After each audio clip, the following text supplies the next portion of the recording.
어리석음의 기원. 성경을 문자 그대로 해석하고 누가 누구를 낳았는지 정확히 계산하면 신은 기원전 3761년에 세상을 창조했다. 기원전 2000년경 노아의 후손인 과거의 시간과 무지는 결혼하여 아들 생각해봤어를 낳았다. 그는 젊음과 결혼하여 내 자녀를 두었다. 난 몰랐어. 생각 안 해봤어. 눈치 못 챘어. 그리고 누가 상상이나 했겠어? 누가 상상이나 했겠어? nen 부주의와 결혼하여 그럴 거야. 내일까지 못 기다려. 서두를 필요 없어. 기회는 또 올 거야를 낳았다. 서두를 필요 없어. nen 귀부인 생각 안 해봤어와 결혼하여 전혀 생각 안 해봤어. 내가 무슨 말 하는지 알아. 난 바보 아니야. 걱정 마. 내게 맡겨를 낳았다. 내가 무슨 말 하는지 알아. nen 허영심과 결혼하여 그런가 아닌가. 내 맘대로 할 거야. 나 좀 존중해줘. 넌 공짜만 바라를 낳았다. 넌 공짜만 바라.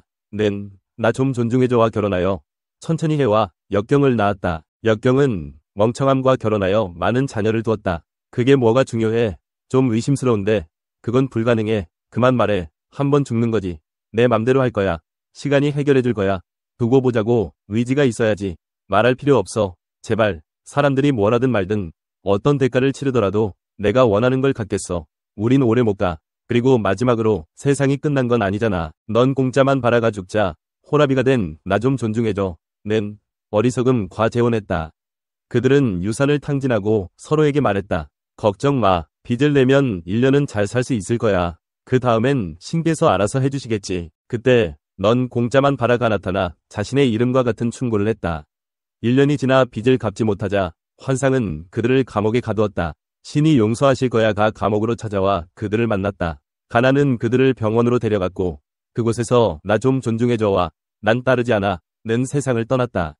따라서 도덕은 존재의 근거를 잃었다. 그들은 증조할머니인 어리석음과 함께 묻혔다. 그들의 잘난 체하는 특징은 때때로 근친상간을 통해 강조된다. 이 동종번식은 퇴화를 가속화시켰다. 그들은 번식을 통해 수많은 바보 멍청이 자손들을 전 세계에 퍼뜨렸다. 어리석음의 힘은 개별적인 특성에 있는 것이 아니라 그 수가 너무 많다는 데 있다. 부주의, 바보 멍청이, 무분별함은 충고를 받아들이지 못한다. 그들은 환상에 사로잡혀 미래에 대한 생각 없이 오늘 하루만을 위해 산다. 이 우화는 부주의, 바보 멍청이, 무분별함이 어디에서 비롯되었는지 명확하게 보여준다. If we interpret the Holy Scriptures literally, and calculate precisely who begat whom, God created the world in 3761 BC. Around 2000 BC, time passed, and ignorance, descendants of Noah, married and had a son named, I thought of it. He married youth, and they had 4 children. I didn't know, I didn't think, I didn't notice, and who would have thought? Who would have thought? Married, carelessness, and they had, it will be so. I can't wait until tomorrow. There's number hurry, and the opportunity will come again. There's number hurry, married lady, I didn't think, and they had, I didn't think of it at all. I know what I'm talking about. I'm not a fool, don't worry, and leave it to me. I know what I'm talking about, married, vanity, and they had, it is or it isn't, I'll go my own way. I expect to be respected, and you expect something for nothing. You expect something for nothing, married, I expect to be respected, and they had, take it easy, and adversity. Adversity, married, stupidity, and they had a fine brood. What does it have to do with it? It seems dubious to me. It's impossible. Say number more. You only die once. I'll go my own way. Time will tell. Wait and see. Have the will. No need to mention. Please, people will talk. At any price. I want what I want. We won't be longing. And finally, it's not the end of the world. When you expect something for nothing, died, the widower, I expect to be respected, remarried, this time to folly. They squandered their inheritance and said to each other, don't worry, if we borrow, we'll live well for a year, and then God will provide. You expect something for nothing, appeared to them and gave them advice, which was the same as his name. When the year was up and they couldn't repay the money, illusion, threw them in jail. God will forgive, visited them in jail. Poverty, took them to the hospital, where, I expect to be respected, and, I don't follow, ended their earthly lives. Thus, morality lost its basis of existence. They were buried with their great-grandmother, folly. Their pretentious character is sometimes emphasized through incestuous relationships. This inbreeding accelerated their degeneration. They spread countless foolish and stupid offspring throughout the world. The power of folly lies not in their individual characteristics, but in their sheer numbers. Carelessness, foolishness, and thoughtlessness are incapable of taking advice. They are also caught up in illusions, living only for the day, without any thought for the future. This fable clearly illustrates where carelessness, foolishness, and thoughtlessness come from. 인간 본성 탐구 지혜와 어리석음의 역설. 자신이 어리석지 않다고 생각하는 사람은 생각만큼 지혜롭지 않다. 마티아스 반 복셀은 어리석음에 대한 백과사전에서 바보는 지성을 가지고 있어서 위험하다며 인간의 어리석음을 촌철살인의 기지로 해부한다.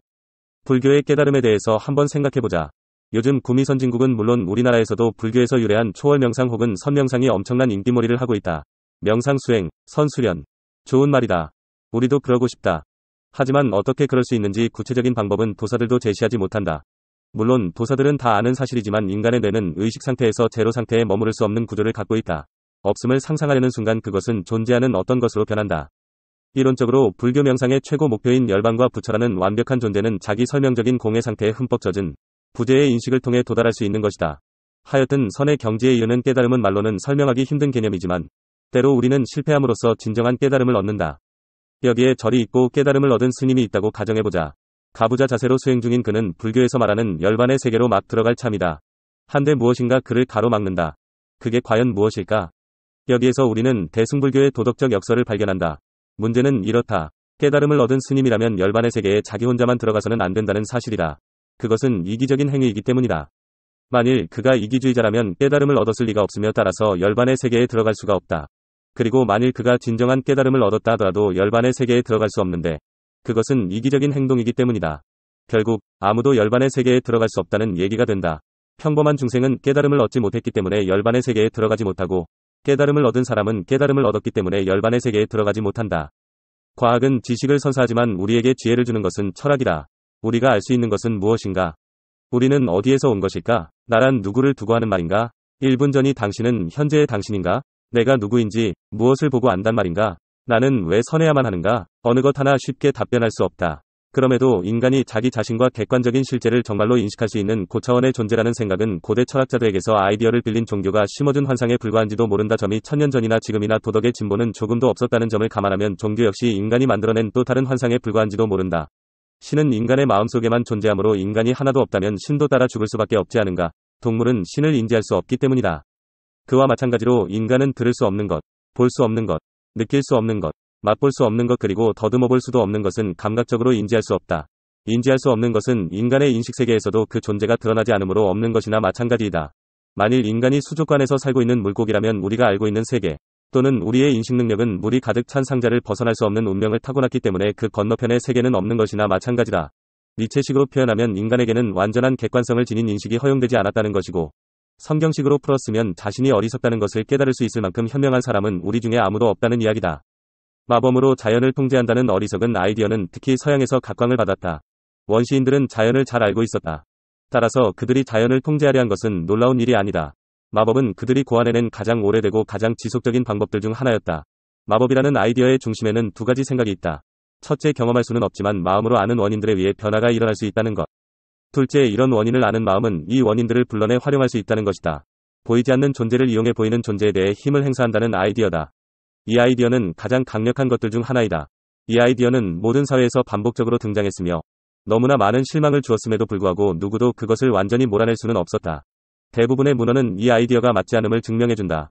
그러나 마법사들은 두려움과 희망을 불러일으켜 왔으며 반복된 실패에도 불구하고 존경과 보상을 받았다. 비록 증거들은 모호하지만 학자들은 마법을 종교와 과학의 기원으로 본다. 마법은 구체화되는 경향이 있는 반면에 종교는 추상화되는 경향이 있다. 기실 서양에서 가장 오래된 과학자들은 마법사들이었다. 마법이 과학에 힘을 불어넣은 시기는 대략 르네상스 무렵이라고 할 수 있다. 이 시기에 다시 부활한 아이디어 중 하나는 고대인들이 마법의 공식을 가지고 있었다는 것이다. 이집트의 사제들이 비밀의 부적으로 조각상에 생명력을 불어넣었다든지, 그리스의 오르페우스가 병자를 치료하는 주문을 알고 있었다든지, 신비주의를 신봉하는 고대 유대인들이 일반적으로 신만 쓸 수 있는 힘을 불러내기 위해 카발라의 주술을 사용했다든지 하는 이야기가 그것이다. 이 마법들은 어느 것도 효과가 없었지만 모두 헛수고였던 것은 아니다. 연금술은 화학, 점성술은 천문학, 신비주의는 수학, 만유지식은 자연 분류학의 토대가 되었다.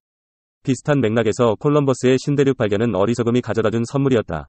이것은 틀린 아이디어가 세계를 변화시킨 역사상 가장 좋은 사례일 것이다. 스페인 왕에게 원정을 설명할 때 콜럼버스는 지구의 크기를 실제보다 아주 작게 생각하고 있었고 아시아의 동쪽 연장 부분은 너무 크게 어림잡았다. 세상이 얼마나 큰지 알고 나면 탐험가는 위축되는 법인데 이러한 계산착오는 편리하게도 콜럼버스의 항해 계획을 훨씬 더 그럴듯하게 만들어주었다. 생각은 현명하게 해도 어리석게 행동하는 것은 인간의 본성이다. 자본주의는 인간의 어리석음에 기초하고 있다. 증권시장은 사람들의 어리석음을 먹고 자란다. 무턱대고 넘겨짚는 속성이야말로 이 시장을 돌아가게 만드는 원동력이다. 사실 증권시장이 존재할 수 있는 것도 자신만은 돈을 벌리라고 착각하는 사람들이 끊임없이 만들어지기 때문에 가능한 것이다. 만일 이런 환상과 착각이 사라질 정도로 모두가 현명해진다면 증권시장은 하루아침에 결단나고 자본주의는 붕괴되고 말 것이다. 사람들은 주식 시세를 움직이는 힘에 어떤 규칙성이 있다고 착각한다. 조선 선조 때의 학자 이지암은 사람들의 이런 심리를 이용하여 1년 12달의 신수를 판단하는 토정비결을 창안했다. 토정비결은 사원식으로 이루어지고 그 밑에 한 줄로 번역되어 읽기 쉽게 되었으며 다른 점수와 마찬가지로 비유와 상징적인 내용이 많다.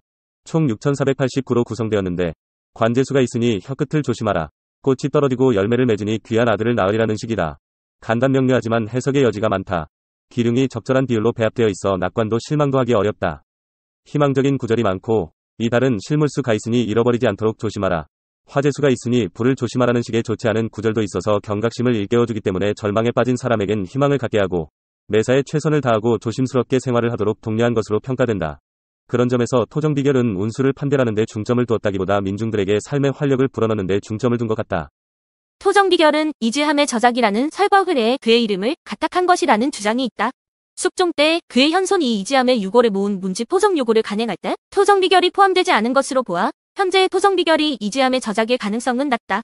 특히 토정비결이 이지함 사유가 아니라 300여 년 뒤인 19세기 후반 이후에 널리 퍼진 것을 고려할 때 이지함의 이름을 가탁한 것이라는 주장이 설득력 있어 보인다. 예를 들어 정조 때 홍성모가 쓴 동국세식이나 유득공이 세식풍속에 쓴 경도 잡지에는 토정비결에 대한 언급이 전혀 없다.